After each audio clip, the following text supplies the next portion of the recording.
Hello students, എല്ലാവർക്കും പുതിയൊരു ക്ലാസ്സിലേക്ക് സ്വാഗതം. ഇന്നത്തെ ക്ലാസ്സിൽ നമ്മൾ പറയുന്നത് MG യൂണിവേഴ്സിറ്റി BCom 6th സെമ്മിൻ്റെ ജനറൽ എസ് എന്ന് പറഞ്ഞ പേപ്പറിൽ നമുക്ക് പ്രതീക്ഷിക്കാൻ പറ്റുന്ന ചില ഭാഗങ്ങളാണ്. അതായത് നമുക്കറിയാം എന്താണ് ജനറൽ എസ് എന്ന് പറഞ്ഞ പേപ്പറും അതെങ്ങനെയാണ് അതിൻ്റെ ക്വസ്റ്റ്യൻസിൻ്റെ സ്ട്രക്ചറും കാര്യങ്ങളൊന്നും ഒക്കെ നമുക്കറിയാം അല്ലേ. അതായത് നമ്മൾ സാധാരണ എഴുതിയ സബ്ജക്റ്റ് പേപ്പർ പോലെയല്ല ജനറൽ എസ് പേപ്പർ എന്നറിയാം അല്ലേ. അതിൻ്റെ ക്വസ്റ്റ്യൻസും സ്ട്രക്ചറും കാര്യങ്ങളൊക്കെ നമുക്കറിയുകയും ചെയ്യാം. അപ്പോൾ എങ്ങനെയൊക്കെയാണ് നമുക്ക് ഈ ചോദ്യങ്ങൾ പ്രതീക്ഷിക്കാൻ പറ്റുക? അതായത് ജനറൽ എസ് എ പേപ്പർ എന്ന് പറയുന്ന സമയത്ത് നമ്മൾ മനസ്സിലാക്കേണ്ട കാര്യം എന്ന് പറയുന്നത്, ഈ ജനറൽ എസ് എ പേപ്പറിൽ ഉൾപ്പെടുത്തിയിരിക്കുന്ന ക്വസ്റ്റ്യൻ എന്ന് പറയുന്നത് നമ്മൾ ഇതുവരെ പഠിച്ചിരിക്കുന്ന കോർ സബ്ജക്റ്റ് അല്ലെങ്കിൽ നമ്മൾ ഇതുവരെ പഠിച്ചിരിക്കുന്ന പേപ്പേഴ്സിൽ നിന്നുള്ള കാര്യങ്ങളാണ് ഇവിടെ ഉണ്ടാവുക, ജനറൽ എസ് എയിൽ ഉണ്ടാവുക. ഓക്കെ, അപ്പോൾ നമ്മൾ പ്രധാനമായിട്ടും BCom 6th സെമ്മിൽ 4 കോർ പേപ്പേഴ്സ് പഠിക്കുന്നുണ്ട്. അതായത് നമ്മൾ ഇതുവരെ എക്സാം ഓൾറെഡി എഴുതിയിട്ടുള്ള 4 കോർ പേപ്പേഴ്സ്, കോസ്റ്റ് അക്കൗണ്ടിങ് ഉണ്ട്, അതേപോലെ തന്നെ advertisement and sales management, auditing and insurance, പിന്നെ മാനേജ്മെൻറ്റ് അക്കൗണ്ടിങ്. ഇങ്ങനെയുള്ള 4 കോർ പേപ്പേഴ്സിൽ നിന്നുള്ള ചോദ്യങ്ങളാണ് നമുക്ക് എവിടെ ഉണ്ടാവുക, ജനറൽ എസ്സേയിൽ ഉണ്ടാവുക. അപ്പോൾ ഈ ജനറൽ എസ് എന്ന് പറയുന്ന സമയത്ത് അല്ലെങ്കിൽ ജനറൽ എസ് പേപ്പറിന് നമ്മൾ അഡീഷണൽ ആയിട്ട് വേറെ ടോപ്പിക്കൊന്നും പഠിക്കേണ്ട കാര്യമില്ല.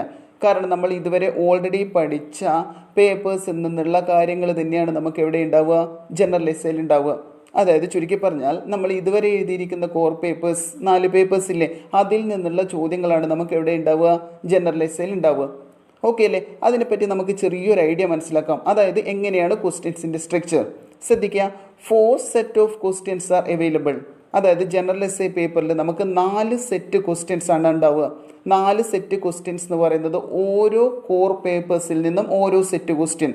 അതായത് കോസ്റ്റ് അക്കൗണ്ടിങ്ങിൽ നിന്ന് ഒരു set, advertisement and sales management നിന്ന് ഒരു സെറ്റ്, ഓഡിറ്റിംഗ് ആൻഡ് ഇൻഷുറൻസ് നിന്ന് ഒരു സെറ്റ്, മാനേജ്മെൻറ്റ് അക്കൗണ്ടിങ്ങിൽ നിന്ന് ഓരോ സെറ്റ്. അങ്ങനെയുള്ള 4 സെറ്റ് ക്വസ്റ്റ്യൻസ് ആണ് നമുക്ക് ജനറൽ എസ്സേയിൽ ഉണ്ടാവുക.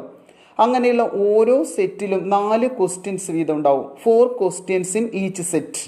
ഓരോ സെറ്റിലും 4 ക്വസ്റ്റ്യൻസ് വീതം ഉണ്ടാവും. Only 1 set can be selected and all the 4 questions have to be answered. അതിൽ നമുക്ക് ഏറ്റവും കൺവീനിയൻ്റ് ആയിട്ടുള്ള ഒരു സെറ്റ് സെലക്ട് ചെയ്യാം. അതായത് നമുക്ക് എല്ലാ ചോദ്യങ്ങളും അറിയാൻ പറ്റുന്ന അല്ലെങ്കിൽ ഭൂരിഭാഗം ചോദ്യങ്ങളും അറിയാൻ പറ്റുന്ന ഒരു സെറ്റ് സെലക്ട് ചെയ്യാം. അത് ചിലപ്പോൾ കോസ്റ്റ് അക്കൗണ്ടിങ് ആകാം, മാനേജ്മെൻറ്റ് അക്കൗണ്ടിങ് ആവാം, ഓഡിറ്റ് ആവാം, ഏത് വേണമെങ്കിലും ആവാം. അപ്പോൾ അതിൽ നിന്ന് നമ്മൾ എന്ത് ചെയ്യണം, ഒരു സെറ്റ് സെലക്ട് ചെയ്യുക. ആ സെറ്റിൽ പറഞ്ഞിരിക്കുന്ന 4 ചോദ്യങ്ങളും നമ്മൾ എന്ത് ചെയ്യണം, ആൻസർ ചെയ്യണം. ഓക്കെ, അതായത് ഈച്ച് ക്വസ്റ്റ്യൻസ് കേരീസ് 20 മാർക്സ്. 4 ക്വസ്റ്റ്യൻസിൽ ഒരു ക്വസ്റ്റ്യൻ എത്ര മാർക്കാണ്, 20 മാർക്കാണ് ഉണ്ടാവുക. അപ്പോൾ ടോട്ടലി 80 മാർക്ക് സ്കോർ ചെയ്യണം. ഓക്കെ, 80 മാർക്ക് നമുക്ക് സ്കോർ ചെയ്യാൻ പറ്റും. മുഴുവൻ ക്വസ്റ്റ്യൻ അറ്റൻഡ് ചെയ്യുകയാണെങ്കിൽ 80 മാർക്ക് സ്കോർ ചെയ്യാൻ പറ്റും. അതായത് ഒരു ചോദ്യത്തിന് 20 മാർക്കാണ്. അപ്പോൾ നമുക്ക് ചെറിയ രീതിയിലൊന്നും എഴുതിയാൽ പോരാ, വലിയ രീതിയിൽ എഴുതേണ്ടി വരും. അപ്പോൾ ചോദ്യം വരുന്ന സമയത്ത് നമ്മൾ ചെറിയ കാര്യങ്ങളൊക്കെ ഉൾപ്പെടുത്തിയിട്ട് വലിയ ചോദ്യങ്ങളായിട്ടാണ് സാധാരണ ചോദിക്കുക. ഓക്കെ, അപ്പോൾ നമ്മൾ പഠിച്ച കാര്യങ്ങളൊക്കെ ആണെങ്കിൽ എല്ലാ പേപ്പേഴ്സും നമ്മൾ ഇതുവരെ പഠിച്ചു കഴിഞ്ഞിട്ടുണ്ട്, എക്സാം അറ്റൻഡ് ചെയ്തിട്ടുണ്ട് അല്ലേ. അപ്പോൾ ഇതുവരെ പഠിച്ച കാര്യങ്ങളൊക്കെ വെച്ചിട്ട് നമുക്ക് എന്ത് ചെയ്യാൻ പറ്റും, ഈ കാര്യങ്ങൾ അറ്റൻഡ് ചെയ്യാൻ പറ്റും. അപ്പോൾ ഒരു കാര്യം ശ്രദ്ധിക്കുക, നമ്മൾ പഠിക്കുന്ന സമയത്ത് മാക്സിമം എന്ത് ചെയ്യുക, ഏതെങ്കിലും ഒരു സെറ്റ് കൃത്യമായിട്ട് മാക്സിമം നല്ല രീതിയിൽ പഠിക്കുക. ഓക്കെ, നമ്മൾ ഇതുവരെ പഠിച്ച കാര്യങ്ങൾ വെച്ചിട്ട്, അതായത് നമുക്ക് തികച്ചും കൺവീനിയൻ്റ് ആയിട്ടുള്ളത്, നമുക്ക് 100% കൺവീനിയൻ്റ് ആയിട്ടുള്ളത്, നമുക്ക് എഴുതാൻ പറ്റുമെന്ന് ഉറപ്പുള്ള ഏതെങ്കിലും ഒരു സെറ്റ് നമ്മൾ കൃത്യമായിട്ട് പഠിക്കാം. അങ്ങനെ കൺവീനിയൻ്റ് ആയിട്ടുള്ള കാര്യങ്ങൾ പഠിച്ചാൽ നമുക്ക് ആ സെറ്റ് മാത്രം സെലക്ട് ചെയ്യാം. ആ സെറ്റിലെ ക്വസ്റ്റ്യൻസ് മുഴുവൻ എന്ത് ചെയ്യാൻ പറ്റും, ആൻസർ ചെയ്യാനും പറ്റും. ഓക്കെ, ഇനി 4 സെറ്റൻസും നമ്മൾ എന്ത് ചെയ്യാൻ പറ്റും, 4 സെറ്റും കളർപ്പിൽ പഠിക്കുന്ന സമയത്ത് ചിലപ്പോൾ എന്ത് ചെയ്യും, നമുക്ക് കൺഫ്യൂഷൻ ഉണ്ടാവാം, ഏത് എഴുതണം എന്നുള്ള കൺഫ്യൂഷൻ ഉണ്ടാവാം. അതേപോലെ തന്നെ ഒന്നും കംപ്ലീറ്റ് ആയിട്ട് പഠിക്കേണ്ട സമയം ഇല്ലാതിരിക്കുകയും ചെയ്യാം. ഓക്കെ, അപ്പോൾ ഏതെങ്കിലും 1-2 സെറ്റ് കൃത്യമായിട്ട് ഫോക്കസ് ചെയ്തിട്ട് പഠിക്കാൻ ശ്രമിക്കാം. ഓക്കെ, എൻ്റെ ഒരു ഐഡിയ ആണ് പറഞ്ഞിരിക്കുന്നത്. അതായത് ഏതെങ്കിലും 1-2 സെറ്റ്, ഏതെങ്കിലും 1-2 സെറ്റ് എന്ത് ചെയ്യുക കൃത്യമായിട്ട്, അതായത് നമുക്ക് പ്രതീക്ഷിക്കാൻ പറ്റുന്ന, അതായത് ഉദാഹരണത്തിന് മാനേജ്മെൻറ്റ് അക്കൗണ്ടിങ് ആണെങ്കിൽ മാനേജ്മെൻറ്റ് അക്കൗണ്ടിങ്ങിൽ നമുക്ക് എഴുതാൻ പറ്റുന്ന തിയറീസ് ഒരുപാട് പോയിൻറ്സും കാര്യങ്ങളൊക്കെ വെച്ചിട്ടുള്ള സംഭവങ്ങളുണ്ട്. അതായത് തിയറി ഭാഗത്ത് നിന്ന് വരുന്ന ഒരുപാട്, ആദ്യത്തെ ഭാഗത്തു നിന്നും അതായത് നമുക്ക് പ്രധാനപ്പെട്ട ഭാഗത്ത് നിന്ന് വരുന്ന ഒരുപാട് പോയിൻറ്സും കാര്യങ്ങളൊക്കെ ഉണ്ട്. അപ്പോൾ അങ്ങനെയുള്ള പോയിൻറ്റും കാര്യങ്ങളൊക്കെ കൃത്യമായിട്ട് പഠിച്ചിട്ടുണ്ടെങ്കിൽ അതൊക്കെ വെച്ചുകൊണ്ട് 1-2 പോയിൻറ്റ്, അതായത് 1-2 പോയിൻ്റൊക്കെ ടോപ്പിക്കൊക്കെയാണ് എന്ത് ചെയ്യുക ഒരുമിച്ചാക്കിയിട്ട് വലിയ ക്വസ്റ്റ്യൻസ് ആയിട്ട് ചോദിക്കാം. അപ്പോൾ അങ്ങനെയുള്ള ഏതെങ്കിലും നമുക്ക് കൃത്യമായിട്ട് പഠിച്ചെടുക്കാൻ പറ്റുന്ന, നമുക്ക് പൂർണ്ണമായിട്ട് പഠിച്ചെടുക്കാൻ പറ്റുന്ന ഏതെങ്കിലും ഒരു ടോപ്പിക് എന്ത് ചെയ്യുക, നല്ല രീതിയിൽ ഫോക്കസ് ചെയ്തിട്ട് പഠിക്കുക. ഓക്കെ, എല്ലാ ടോപ്പിക്കും നോക്കേണ്ടെന്നല്ല പറയുന്നത്, കൃത്യമായിട്ട് നിങ്ങൾ ഇതുവരെ എല്ലാ ടോപ്പിക്കും പഠിച്ചു കഴിഞ്ഞതാണ്, ഈ കോർ കോഴ്സുമായി ബന്ധപ്പെട്ടിട്ട് എല്ലാ ടോപ്പിക്കും പഠിച്ചു കഴിഞ്ഞതാണ്. അപ്പോൾ ഏതെങ്കിലും കൃത്യമായിട്ട് ഏതെങ്കിലും ഒരു നല്ല 2 ടോപ്പിക്ക്, അതായത് ഏതെങ്കിലും നിങ്ങൾക്ക് കൺവീനിയൻ്റ് ആയിട്ടുള്ള ഏതെങ്കിലും ഒരു 2 സെറ്റ് എന്ത് ചെയ്യുക, കൃത്യമായിട്ട് 100% പെർഫെക്റ്റ് ആയിട്ട് പഠിക്കാൻ ശ്രമിക്കുക. ഓക്കെ, അപ്പോൾ ഏതെങ്കിലും ഒരു സെറ്റ് നല്ല രീതിയിൽ ക്വസ്റ്റ്യൻ വായിച്ചിട്ട് ഏതാണോ നമുക്ക് പൂർണ്ണമായിട്ട്, ഏതാണോ നമുക്ക് ഭൂരിഭാഗം നമുക്ക് ക്വസ്റ്റ്യന് ആൻസർ ചെയ്യാൻ പറ്റുന്ന സെറ്റ് ഏതാണോ അത് തിരഞ്ഞെടുത്തിട്ട് എന്ത് ചെയ്യുക, ക്വസ്റ്റ്യൻ ആൻസർ ചെയ്യാൻ ശ്രമിക്കാം. ഓക്കെ ആണല്ലോ. അപ്പോൾ നമ്മൾ ഇന്നത്തെ ക്ലാസ്സിൽ ഉൾപ്പെടുത്തിയിരിക്കുന്നതെന്ന് പറഞ്ഞാൽ ഒരു സെറ്റ് ക്വസ്റ്റ്യൻ, അതായത് മാനേജ്മെൻറ്റ് അക്കൗണ്ടിംഗ് എന്ന് പറഞ്ഞ ഒരു സെറ്റിലെ പ്രധാനപ്പെട്ട നമുക്ക് പ്രതീക്ഷിക്കാൻ പറ്റുന്ന ചില കാര്യങ്ങളാണ് സിമ്പിളായിട്ടുള്ള രീതിയിൽ ഇവിടെ ഉൾപ്പെടുത്തിയിരിക്കുന്നത്. അതായത് വലിയ എക്സ്പ്ലനേഷൻസും കാര്യങ്ങളൊന്നും പറയാതെ പോയിന്റ് മാത്രം, അതായത് പോയിന്റ് മാത്രം എഴുതിക്കൊണ്ട് നമുക്കൊരു കാര്യമില്ല. കാരണം വലിയ മാർക്ക് 20 മാർക്കിൻ്റെ ചോദ്യമാണ്. അപ്പോൾ അതിന് കൃത്യമായിട്ട് നമ്മൾ എന്ത് ചെയ്യണം, എക്സ്പ്ലനേഷൻ സഹിതം എഴുതി കൊടുക്കണം. അപ്പോൾ നിങ്ങൾക്ക് ഒരു ഐഡിയ കിട്ടാൻ വേണ്ടി മാത്രം മാനേജ്മെൻറ്റ് അക്കൗണ്ടിങ്ങിൻ്റെ ഭാഗത്ത് നമുക്ക് പ്രതീക്ഷിക്കാൻ പറ്റുന്ന ചില പോയിന്റുകൾ ഉൾപ്പെടുത്തിക്കൊണ്ട് ഒരു ക്ലാസ്സാണ് ഇപ്പം നമ്മൾ പറയുന്നത്. അത് കൃത്യമായിട്ട് പഠിച്ചെടുക്കാൻ ശ്രമിക്കുക. അതിൻ്റെ കൂടെ അഡീഷണൽ ആയിട്ട് നിങ്ങൾ എന്ത് ചെയ്യുക, അതുമായി ബന്ധപ്പെട്ടുള്ള കാര്യങ്ങൾ കൂടെ പഠിക്കാൻ ശ്രമിക്കാം. ഓക്കെ, അപ്പോൾ മാനേജ്മെൻറ്റ് അക്കൗണ്ടിങ് സെറ്റ്, ഒരു സെറ്റ് മാനേജ്മെൻറ്റ് അക്കൗണ്ടിങ്ങുമായി ബന്ധപ്പെട്ട് വരുന്ന 4 ചോദ്യങ്ങളായിരിക്കും. ഓക്കെ, അങ്ങനെയുള്ള 4 ചോദ്യങ്ങളിൽ നമുക്ക് പ്രതീക്ഷിക്കാം ഏതൊക്കെ ഭാഗത്തു നിന്ന് നമുക്ക് എന്ത് ചെയ്യാം, ചോദ്യങ്ങൾ പ്രതീക്ഷിക്കാൻ നോക്കാം. ഓക്കെ, അപ്പോൾ മാനേജ്മെൻറ്റ് അക്കൗണ്ടിങ്ങുമായി ബന്ധപ്പെട്ട് വരുന്ന കാര്യം എന്ന് പറയുന്നത് ഒരു ചോദ്യം ഫസ്റ്റ് ഭാഗത്തു നിന്ന് വരും, അതായത് മാനേജ്മെൻറ്റ് അക്കൗണ്ടിങ് എന്താണെന്നും പിന്നെ അതേപോലെ തന്നെ അതിൻ്റെ കൂടെ അതിൻ്റെ ഒബ്ജക്റ്റീവ്സോ സ്കോപ്പോ നീഡ്സ് ആൻഡ് ഇമ്പോർട്ടൻസോ അങ്ങനെ കൂട്ടിയിട്ട് ചോദിക്കാം. അതായത് വെറും മീനിങ് മാത്രം ചോദിച്ചിട്ടുണ്ടെങ്കിൽ അതിനൊരിക്കലും നമുക്ക് 20 മാർക്ക് ഉണ്ടാവാമെന്ന് നമുക്ക് പറയാം, അല്ലേ, നമുക്കറിയാം. അപ്പോൾ അങ്ങനെയുള്ള മീനിങ്ങിൻ്റെ കൂടെ ഏതെങ്കിലും അഡീഷണൽ ആയിട്ട് 1-2 കാര്യങ്ങൾ കൂടെ, ഒന്നിക്ക് ഒബ്ജക്റ്റീവ്സ് അല്ലെങ്കിൽ സ്കോപ്പ് അല്ലെങ്കിൽ നീഡ്സ് ആൻഡ് ഇമ്പോർട്ടൻസ് അല്ലെങ്കിൽ ലിമിറ്റേഷൻസ് അങ്ങനെയുള്ള കാര്യങ്ങൾ കൂടെ ചോദിക്കാം. ഓക്കെ അല്ലേ. അപ്പോൾ നമ്മളിവിടെ ഉൾപ്പെടുത്തിയിരിക്കുന്ന സിമ്പിളായിട്ട് അങ്ങനെ ചോദിക്കാൻ പറ്റുന്ന ചില കാര്യങ്ങളാണ് നമ്മൾ പറയുന്നത്. ഓക്കെ, ഒന്നാമത്തെ ശ്രദ്ധിക്കുക, നമ്മൾ പറയുന്നു മാനേജ്മെൻറ്റ് അക്കൗണ്ടിങ് എന്താണെന്ന് ചോദിക്കും, അതിൻ്റെ കൂടെയാണ് അഡീഷണൽ ആയിട്ട് വേറെ ക്വസ്റ്റ്യൻസ് ഉൾപ്പെടുത്തുക. അപ്പോൾ മാനേജ്മെൻറ്റ് അക്കൗണ്ടിങ് എന്താണെന്ന് നമുക്ക് സിമ്പിളായിട്ട് എഴുതണം, അല്ലേ. മാനേജ്മെൻറ്റ് അക്കൗണ്ടിങ് ശ്രദ്ധിക്കുക, management accounting is the system of accounting which helps the management in carrying out it's functions more efficiently. അതായത് മാനേജ്മെൻറ്റ് അക്കൗണ്ടിങ് എന്ന് പറയുന്നത് എന്താണ്, ഒരു സിസ്റ്റം ഓഫ് അക്കൗണ്ട്, ഒരു അക്കൗണ്ടിങ് സിസ്റ്റമാണ്. അത് എന്തിനു സഹായിക്കുന്നുണ്ട്, which helps the management in carrying out it's functions more efficiently. അതായത് ഒരു മാനേജ്മെൻറ്റിന് അതിൻ്റെ ഫങ്ഷൻസ് ധർമ്മങ്ങൾ എഫിഷ്യൻ്റായിട്ട് നടത്തിക്കൊണ്ടുപോകാൻ സഹായിക്കുന്ന ഒരു അക്കൗണ്ടിങ് സിസ്റ്റമാണ് ഇത് മാനേജ്മെൻറ്റ് അക്കൗണ്ടിങ് എന്ന് പറയുന്നത്. In short, management accounting refers to accounting for management. ചുരുക്കി പറയുന്നുണ്ടെങ്കിൽ നമുക്ക് എങ്ങനെ പറയാം, അക്കൗണ്ടിങ് ഫോർ മാനേജ്മെൻറ്റ് എന്ന് പറയും, അല്ലെങ്കിൽ മാനേജ്മെൻറ്റ് അക്കൗണ്ടിങ് എന്ന് പറയുന്നത് എന്താണ്, അക്കൗണ്ടിങ് ഫോർ മാനേജ്മെൻറ്റ്. അതായത് മാനേജ്മെൻറ്റിന് വേണ്ടിയുള്ള അക്കൗണ്ടിങ് ആണ് ഇത് മാനേജ്മെൻറ്റ് അക്കൗണ്ടിങ് എന്ന് പറയുന്നത്. ഓക്കെ അല്ലേ. അപ്പോൾ സിമ്പിളായിട്ട് പഠിച്ചു വെക്കുക. അതായത് ഏത് കാര്യം എഴുതുന്നതിന് മുമ്പ് ആദ്യം നമ്മൾ എന്ത് ചെയ്യേണ്ടി വരും, മാനേജ്മെൻറ്റ് അക്കൗണ്ടിങ്ങുമായി ബന്ധപ്പെട്ട് എന്ത് കാര്യം ചോദിച്ചാലും ആദ്യം എന്താണ് മാനേജ്മെൻറ്റ് അക്കൗണ്ടിങ് എന്ന് എഴുതേണ്ടി വരും. ഓക്കെ, അത് ശ്രദ്ധിക്കാം. പിന്നെ ഉള്ളതെന്ന് പറയുന്നത് need and importance of management accounting, അല്ലെങ്കിൽ advantages or uses of management accounting, അല്ലെങ്കിൽ ഒബ്ജക്റ്റീവ്സ്. എന്തും നമുക്ക് അതുമായി ബന്ധപ്പെട്ടുള്ള കാര്യങ്ങളൊക്കെ വെച്ചിട്ടുണ്ടെങ്കിൽ ഈ കാര്യങ്ങളൊക്കെ വെച്ച് എഴുതാം. ഓക്കെ, അപ്പോൾ ആദ്യം പോയിന്റ് പഠിച്ചു വെക്കുക, അതിനുശേഷം അതുമായി ബന്ധപ്പെട്ട് എക്സ്പ്ലനേഷൻ മനസ്സിലാക്കിയിട്ട് എഴുതാൻ ശ്രമിക്കുക. ഓക്കെ, അപ്പോൾ മാനേജ്മെൻറ്റ് അക്കൗണ്ടിങ്ങിൻ്റെ പ്രാധാന്യം എന്തൊക്കെയാണ്, അല്ലെങ്കിൽ അതിൻ്റെ ആവശ്യകത എന്തൊക്കെയാണ്, അതിൻ്റെ ഉപയോഗം എന്തൊക്കെയാണെന്നൊക്കെ നമ്മളോട് ചോദിക്കാം. അതായത് ഇത് മാത്രമായിട്ട് ചോദിക്കുന്നില്ലേ, 1-2 ചോദ്യങ്ങൾ ഒരുമിച്ചിട്ട് നീഡ്സ് ആൻഡ് ഇമ്പോർട്ടൻസ്, അതേപോലെ തന്നെ ഒബ്ജക്റ്റീവ്സ് അങ്ങനെയുള്ള കാര്യങ്ങളൊക്കെ, എന്നാലും മാത്രമേ 20 മാർക്കിൻ്റെ കണക്കായിട്ട് നമുക്ക് ഒരുപാട് കാര്യങ്ങൾ എഴുതാൻ പറ്റും. പക്ഷെ നിങ്ങളിപ്പോൾ സെപ്പറേറ്റ് ആയിട്ട് പഠിച്ചിട്ട് എന്ത് ചെയ്യുക, നമുക്ക് വരുന്ന സമയത്ത് അത് ജോയിൻ ചെയ്തിട്ട് എഴുതിയാൽ മതി. ഓക്കെ അല്ലേ. അപ്പോൾ നീഡ്സ് ആൻഡ് ഇമ്പോർട്ടൻസ് അല്ലെങ്കിൽ അഡ്വാൻറ്റേജസ് അല്ലെങ്കിൽ യൂസസ് ഓഫ് മാനേജ്മെൻറ്റ് അക്കൗണ്ടിങ് ശ്രദ്ധിക്കുക. 1 proper planning, 2 effective control, 3 increased efficiency, 4 measurement of performance, 5 maximising profitability, 6 increase in production, 7 better customer service, 8 quick decision making, 9 improves standard of living of the people, 10 economic development. അതായത് point മാത്രമേ ഞാൻ പറയുന്നുള്ളൂ. അതായത് നിങ്ങൾ പഠിച്ച കാര്യം തന്നെയാണ്. ഇനി ഓരോ പോയിന്റും അവിടെ എവിടെയാണെന്നുള്ള ഡൗട്ട് നിങ്ങൾക്ക് ഉണ്ടാവേണ്ട. ഈ പോയിന്റാണ് എന്ന് ഉറപ്പിക്കാൻ വേണ്ടി മാത്രമാണ് എന്ത് ചെയ്യുന്നത്, ഈ ഒരു ക്ലാസ്സിലെ പ്രധാനപ്പെട്ട പോയിന്റ് മാത്രം ഔട്ട്ലൈൻ ചെയ്യുന്നത്. ഓക്കെ, അതുമായി ബന്ധപ്പെട്ടുള്ള കാര്യങ്ങൾ കൂടെ കൂട്ടിച്ചേർത്തിട്ട് പഠിക്കാൻ ശ്രമിക്കാം. ഓക്കെ, നെക്സ്റ്റ് അടുത്തതാണ് tools and techniques of management accounting. Tools and techniques of management accounting. Management അക്കൗണ്ടിങ്ങിൻ്റെ ടൂൾസ് ആൻഡ് ടെക്നിക്സ് ആണ്. ക്വസ്റ്റ്യൻ മാറിപ്പോകാൻ പാടില്ല. മാനേജ്മെൻറ്റ് അക്കൗണ്ടിങ്ങിൻ്റെ ടൂൾസ് ആൻഡ് ടെക്നിക്സ്. അതേപോലെ തന്നെ നമ്മളോട് ഫിനാൻഷ്യൽ അനാലിസിസിൻ്റെ ടൂൾസ് ആൻഡ് ടെക്നിക്സും ചോദിക്കും. അപ്പോൾ മാറിപ്പോകാൻ പാടില്ല. ഇവിടെ നമ്മൾ പറയുന്നത് tools and techniques of management accounting. Management അക്കൗണ്ടിങ്ങിൽ എന്തൊക്കെ ടൂൾസും ടെക്നിക്സും കാര്യങ്ങളൊക്കെയാണ് ഉപയോഗിക്കുന്നത്? ഒന്ന്, ഫിനാൻഷ്യൽ അക്കൗണ്ടിങ് ആൻഡ് പോളിസി. രണ്ട്, ഫിനാൻഷ്യൽ അനാലിസിസ് അല്ലെങ്കിൽ ഫിനാൻഷ്യൽ സ്റ്റേറ്റ്മെൻറ്റ് അനാലിസിസ് എന്ന് പറയും. മൂന്ന്, ഹിസ്റ്റോറിക്കൽ കോസ്റ്റ് അക്കൗണ്ടിങ്. നാല്, ബഡ്ജറ്ററി കൺട്രോൾ. അഞ്ച്, സ്റ്റാൻഡേർഡ് കോസ്റ്റിംഗ്. ആറ്, മാർജിനൽ കോസ്റ്റിംഗ്. ഏഴ്, റീവാലുവേഷൻ അക്കൗണ്ടിങ്. എട്ട്, management information system MIS. 9, statistical techniques and operation research. 10, responsibility accounting. Okay ആണല്ലോ. അപ്പോൾ ടൂൾസ് ആൻഡ് ടെക്നിക്സ് എന്ന് പറയുമ്പോൾ ഈ കാര്യങ്ങൾ മനസ്സിൽ വന്നോളാം. എന്തൊക്കെ ടൂൾസ് ടെക്നിക്സ് കാര്യങ്ങളൊക്കെയാണ് മാനേജ്മെൻറ്റ് അക്കൗണ്ടിങ്ങിൽ അക്കൗണ്ടിങ് സിസ്റ്റത്തിന് വേണ്ടി അല്ലെങ്കിൽ അക്കൗണ്ടിങ് സിസ്റ്റം നടത്തിക്കൊണ്ട് പോകാൻ അല്ലെങ്കിൽ മാനേജ്മെൻറ്റ് അക്കൗണ്ടിങ് സിസ്റ്റത്തിൽ അഡോപ്റ്റ് ചെയ്യുന്ന ടൂൾസ് ആൻഡ് ടെക്നിക്സ് ഏതൊക്കെയാണ്? ഓക്കെ, അപ്പോൾ രണ്ട് കാര്യങ്ങൾ പറഞ്ഞു. Needs and importance of management accounting, അതേപോലെ തന്നെ ടൂൾസ് ആൻഡ് ടെക്നിക്സ്. പോയിന്റ് കൃത്യമായിട്ട് പഠിക്കുക. അത് വെച്ചുകൊണ്ട് നമ്മൾ ഇതുവരെ പഠിച്ച കാര്യങ്ങൾ വെച്ചുകൊണ്ട് നമുക്ക് എന്ത് ചെയ്യാം? എക്സ്പ്ലനേഷൻ വെച്ചിട്ട് എഴുതാൻ പറ്റും. ഓക്കെ ആണല്ലോ. അപ്പോൾ എല്ലാത്തിൻ്റെയും പോയിന്റ് കൃത്യമായിട്ട് പഠിച്ചു വെക്കുക. ഓക്കെ, നെക്സ്റ്റ് അടുത്തതാണ് scope of management accounting. Management അക്കൗണ്ടിങ്ങിൻ്റെ സ്കോപ്പ് എന്തൊക്കെയാണ്? അതായത് നമുക്കറിയാം management accounting has a wide scope അല്ലേ? മാനേജ്മെൻറ്റ് അക്കൗണ്ടിങ്ങിൻ്റെ സ്കോപ്പ് വളരെ വൈഡാണ്. അങ്ങനെയുള്ള മാനേജ്മെൻറ്റ് അക്കൗണ്ടിങ്ങിൻ്റെ സ്കോപ്പിനെ കുറിച്ച് ചോദ്യങ്ങൾ വരാം.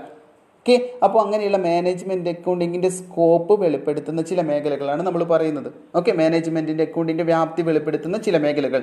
ഒന്ന്, ഫിനാൻഷ്യൽ അക്കൗണ്ടിങ്. രണ്ട്, കോസ്റ്റ് അക്കൗണ്ടിങ്. മൂന്ന്, ഫോർകാസ്റ്റിംഗ് ആൻഡ് ബഡ്ജറ്റിംഗ്. നാല്, കോസ്റ്റ് കൺട്രോൾ ടെക്നിക്സ്. അഞ്ച്, ഇൻ്റർപ്രിറ്റേഷൻ ഓഫ് ഫിനാൻഷ്യൽ ഡാറ്റ. ആറ്, സ്റ്റാറ്റിസ്റ്റിക്കൽ മെത്തേഡ്സ്. ഏഴ്, ടാക്സ് അക്കൗണ്ടിങ്. എട്ട്, reporting. 9, office services. 10, internal auditing. Okay, ഇതൊക്കെയാണ് ഇതിൽ പറയുന്നത് the scope of management accounting. Okay ആണല്ലോ. അപ്പോൾ പോയിന്റ് മനസ്സിലാക്കുക, കൃത്യമായിട്ട് മനസ്സിലാക്കിയിട്ട് പോയിന്റ് കൃത്യമായിട്ട് പഠിച്ചു വെക്കുക. ഓക്കെ ആണല്ലോ. അപ്പോൾ മൂന്ന് കാര്യങ്ങൾ നമ്മൾ പറഞ്ഞു. മാനേജ്മെൻറ്റ് നീഡ്സ് ആൻഡ് ഇമ്പോർട്ടൻസ് പറഞ്ഞു, tools and techniques of management accounting പറഞ്ഞു, scope of management accounting. Okay, വളരെ നല്ല രീതിയിൽ എന്ത് ചെയ്യുക? മനസ്സിലാക്കിയിട്ട് പഠിക്കുക. അതായത് ഒരുപാട് കാര്യങ്ങൾ നമ്മൾ വളരെ വലിച്ചു നീട്ടി പറയുന്ന സമയത്ത് ക്ലാസ്സിൻ്റെ ലെങ്ത് കൂടുകയും ചെയ്യും. നിങ്ങൾക്ക് അതൊന്നും മനസ്സിലാക്കാൻ ബുദ്ധിമുട്ടുണ്ടാവുകയും ചെയ്യും. അപ്പോൾ ഈ പോയിന്റ് കൃത്യമായിട്ട് എവിടെയാണെന്നുള്ള ഡൗട്ട് വേണ്ട. അതായത് ഏതൊക്കെയാണ് ഇമ്പോർട്ടൻ്റ് എന്നുള്ള ഡൗട്ടില്ലാതിരിക്കാൻ വേണ്ടിയിട്ടാണ് പറയുന്നത്. അപ്പോൾ ഇത് മാത്രമല്ല, അതുമായി ബന്ധപ്പെട്ട് നിങ്ങൾ ഇതുവരെ പഠിച്ച കാര്യങ്ങൾ കൂടെ എന്ത് ചെയ്യുക? കൂടിച്ചേർത്തിട്ട് പഠിക്കാം. ഓക്കെ അല്ലേ? അപ്പോൾ നമുക്ക് പിന്നെ പ്രതീക്ഷിക്കാൻ പറ്റുന്ന മറ്റൊരു കാര്യമാണ് എന്ത്? ഈ ഡിഫറൻസ് ചോദിക്കും. അതായത് ഫിനാൻഷ്യൽ അക്കൗണ്ടിങ്ങും മാനേജ്മെൻറ്റ് അക്കൗണ്ടിങ്ങും തമ്മിലുള്ള ഡിഫറൻസ് ചോദിക്കാം. അതേപോലെ തന്നെ മാനേജ്മെൻറ്റ് അക്കൗണ്ടിങ്ങും കോസ്റ്റ് അക്കൗണ്ടിങ്ങും തമ്മിലുള്ള ഡിഫറൻസും ചോദിക്കാം. ഓക്കെ, അതായത് നല്ല മാർക്ക് നമുക്ക് എഴുതാൻ പറ്റുന്ന കുറച്ച് കൂടുതൽ കാര്യങ്ങൾ എഴുതാൻ പറ്റുന്ന ഒരു മേഖലയാണ് ഈ രണ്ട് ഡിഫറൻസ് എന്ന് പറയുന്നത്.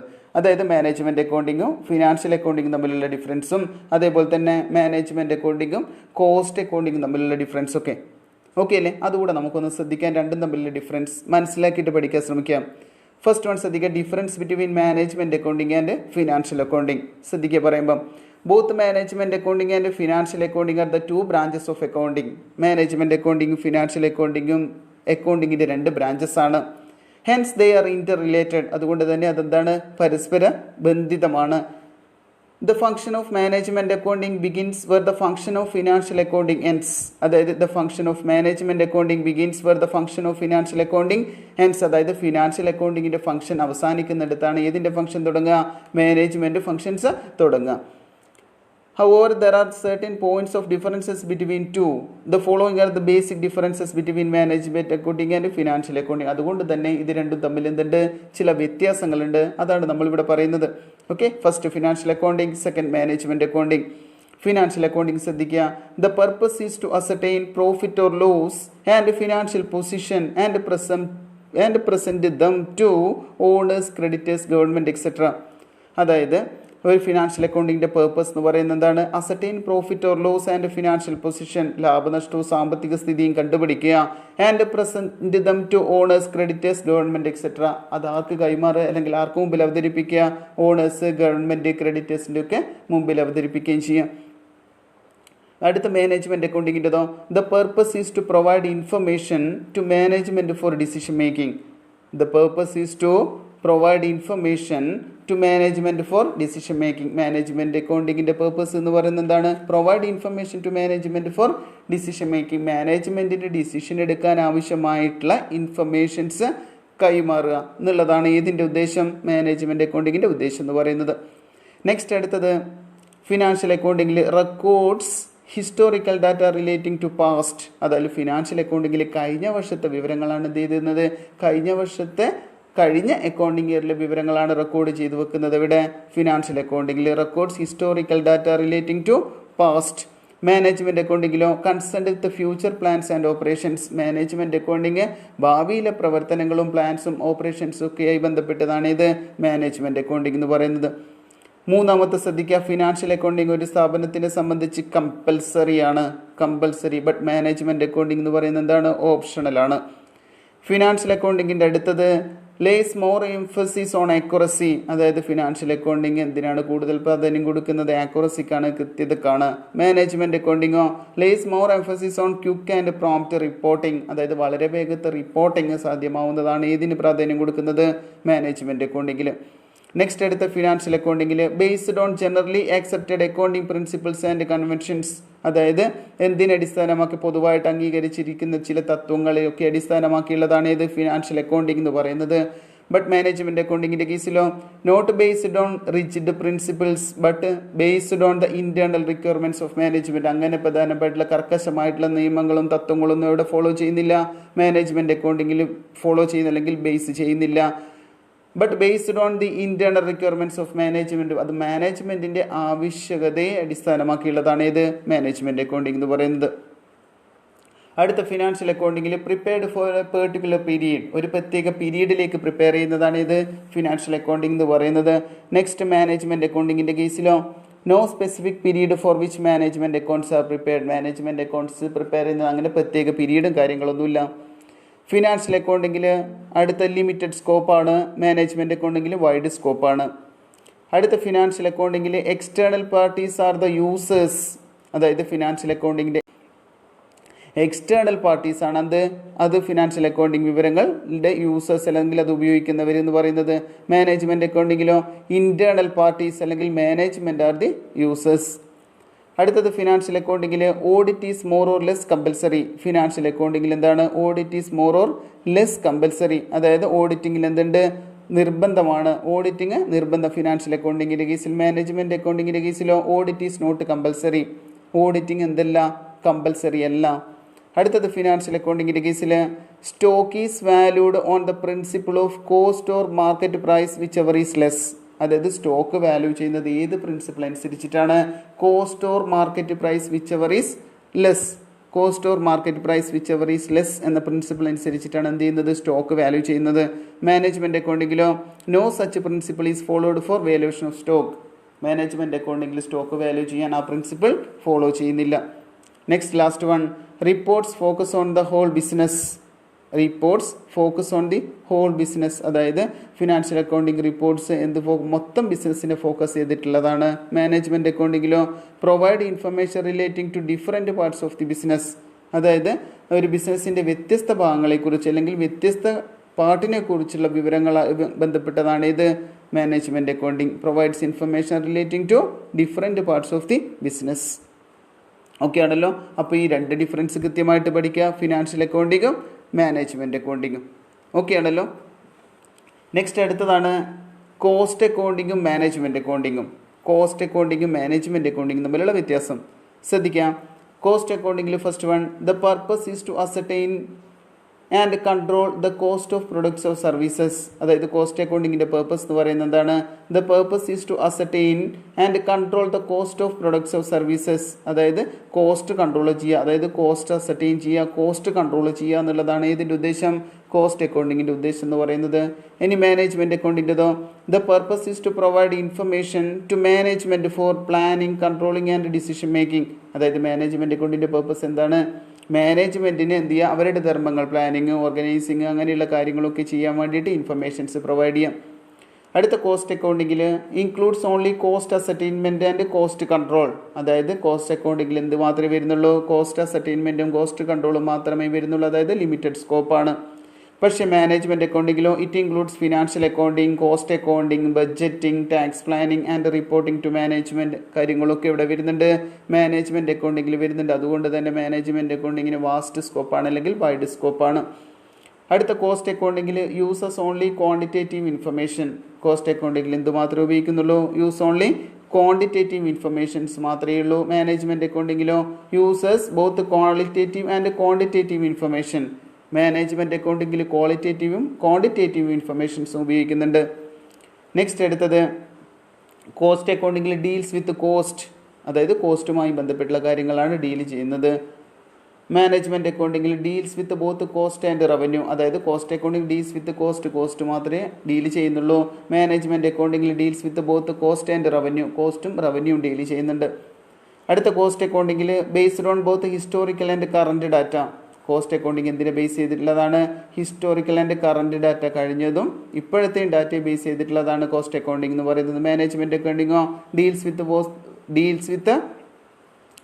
മാനേജ്മെൻറ്റ് അക്കൗണ്ടിങ്ങിൽ എന്താണ്? Concerned with transactions relating to the future, അതായത് ഭാവിയിലെ വിവരങ്ങൾ, ഭാവിയിലെ ട്രാൻസാക്ഷൻസുമായി ബന്ധപ്പെട്ടുള്ളതാണ് ഇത് മാനേജ്മെൻറ്റ് അക്കൗണ്ടിങ് എന്ന് പറയുന്നത്. നെക്സ്റ്റ് കോസ്റ്റ് അക്കൗണ്ടിങ്ങിൽ പ്രൊസീഡ്സ് മാനേജ്മെൻറ്റ് അക്കൗണ്ടിങ്, അതായത് മാനേജ്മെൻറ്റ് അക്കൗണ്ടിങ്ങിന് മുമ്പേ ഉള്ളതാണ് ഇത് കോസ്റ്റ് അക്കൗണ്ടിങ് എന്ന് പറയുന്നത്. മാനേജ്മെൻറ്റ് അക്കൗണ്ടിങ്ങിൻ്റെ കേസിലോ starts for cost accounting ends, അതായത് മാനേജ്മെൻറ്റ് അക്കൗണ്ടിങ് ആരംഭിക്കപ്പോഴാണ് കോസ്റ്റ് അക്കൗണ്ടിങ് അവസാനിക്കുന്നിടത്ത് വെച്ചാണ് മാനേജ്മെൻറ്റ് അക്കൗണ്ടിങ് ആരംഭിക്കാം. ഓക്കെ അല്ലേ? നെക്സ്റ്റ് പ്രധാനപ്പെട്ട മറ്റൊരു ടോപ്പിക്കാണ് tools or techniques or methods of financial analysis. Financial അനാലിസിസിൻ്റെ ടൂൾസ് അല്ലെങ്കിൽ ടെക്നിക്സ് അല്ലെങ്കിൽ മെത്തേഡ്സ്. മാനേജ്മെൻറ്റിൻ്റെ ടെക്നിക്സും ടൂൾസും ഒക്കെ നമ്മൾ നേരത്തെ പറഞ്ഞിട്ടുണ്ട്, അപ്പോൾ മാറിപ്പോകാൻ പാടില്ല. ഇവിടെ പറയുന്നത് tools and techniques or methods of financial analysis അല്ലെങ്കിൽ ഫിനാൻഷ്യൽ സ്റ്റേറ്റ്മെൻറ്റ് അനാലിസിസ് എന്ന് പറയും. ഫിനാൻഷ്യൽ അനാലിസിസിന് അല്ലെങ്കിൽ ഫിനാൻഷ്യൽ സ്റ്റേറ്റ്മെൻറ്റ് അനാലിസിസിന് ഉപയോഗിക്കുന്ന ടൂൾസ് അല്ലെങ്കിൽ ടെക്നിക്സ് ഏതൊക്കെയാണ്? ഓക്കെ, ശ്രദ്ധിക്കുക. നമ്മൾ പഠിച്ച കാര്യങ്ങൾ തന്നെയാണ്. ഒന്ന് comparative financial statements, 2 common size statements, 3 trend analysis, 4 ratio analysis, 5 fund flow analysis, 6 cash flow analysis. ഇതൊക്കെയാണ് tools and techniques of financial analysis. അപ്പോൾ ഇത് പഠിക്കുന്ന സമയത്ത് ഇത് മാത്രം പഠിച്ചാൽ പോരാ, ഓരോന്ന് എന്താണെന്നും അതുമായി ബന്ധപ്പെട്ടിട്ട് അതിൻ്റെ അഡ്വാൻറ്റേജസും ഡിസഡ്വാൻറ്റേജസും ഒക്കെ ഉണ്ട്, അതിൻ്റെ യൂസസ് ഉണ്ട്, ഈ കാര്യങ്ങൾ കൂടെ അനുബന്ധമായിട്ട് പഠിക്കാം. ഓക്കെ, അതേപോലെ തന്നെ ഫണ്ട് ഫ്ലോ അനാലിസിസും ക്യാഷ് ഫ്ലോ അനാലിസിസും തമ്മിലുള്ള വ്യത്യാസം പഠിക്കാം. ഓക്കെ, അതും നിർബന്ധമാണ്. ഫണ്ട് ഫ്ലോയും ക്യാഷ് ഫ്ലോയും തമ്മിലുള്ള വ്യത്യാസവും പഠിച്ചു വെക്കുക. ഓക്കെ, അപ്പോൾ ഇത്രയും കാര്യങ്ങളൊന്ന് ഫോക്കസ് ചെയ്യാം. ഓക്കെ, നിങ്ങളെല്ലാം പഠിച്ചാണ്, മാനേജ്മെൻറ്റ് അക്കൗണ്ടിങ്ങിൻ്റെ എക്സാം കഴിഞ്ഞതാണ്. അപ്പോൾ അതിൻ്റെ കൂടെ എല്ലാം പഠിച്ചിട്ടുണ്ടാവും. അതിൻ്റെ കൂടെ ഈ പറഞ്ഞിരിക്കുന്ന കാര്യങ്ങൾ കൂടെ പഠിച്ചിട്ടുണ്ടെങ്കിൽ ആ കാര്യങ്ങൾ വിടുക, പഠിക്കാത്ത കാര്യങ്ങളുണ്ടെങ്കിൽ എന്ത് ചെയ്യുക, ആ കാര്യങ്ങൾ കൂടെ ഒന്ന് ഫോക്കസ് ചെയ്തിട്ട് പഠിക്കാം. ഓക്കെ ആണല്ലോ? അപ്പോൾ നമ്മുടെ ഒരു സെറ്റ് മാത്രമേ പറഞ്ഞിട്ടുള്ളൂ, വേറെയുണ്ട്, ഓഡിറ്റിംഗ് ഉണ്ട്, അതേപോലെ തന്നെ കോസ്റ്റ് അക്കൗണ്ടിങ് സെറ്റൊക്കെ ഉണ്ട്.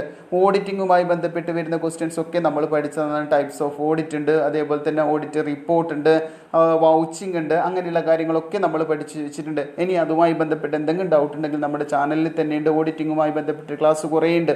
അതിൽ പ്രധാനപ്പെട്ട ടോപ്പിക്ക് നിങ്ങൾ അതേപോലെ തന്നെ കണ്ടിട്ട് എന്ത് ചെയ്യുക, പഠിക്കാൻ ശ്രമിക്കുക.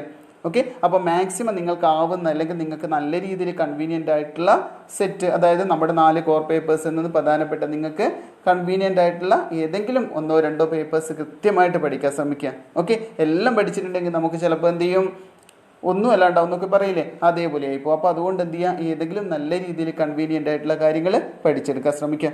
ഓക്കെ, അപ്പോൾ നമുക്ക് മറ്റൊരു ക്ലാസ്സുമായിട്ട് വീണ്ടും കാണാം. അതുവരേക്കും ബൈ.